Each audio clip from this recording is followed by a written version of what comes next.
Start with the G30 base plate.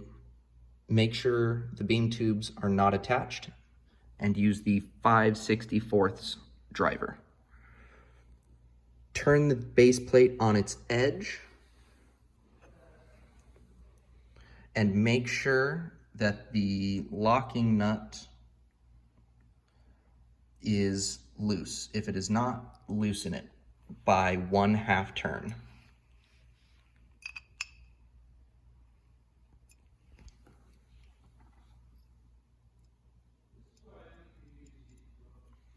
Do this to both pins and then insert into the G30 machine.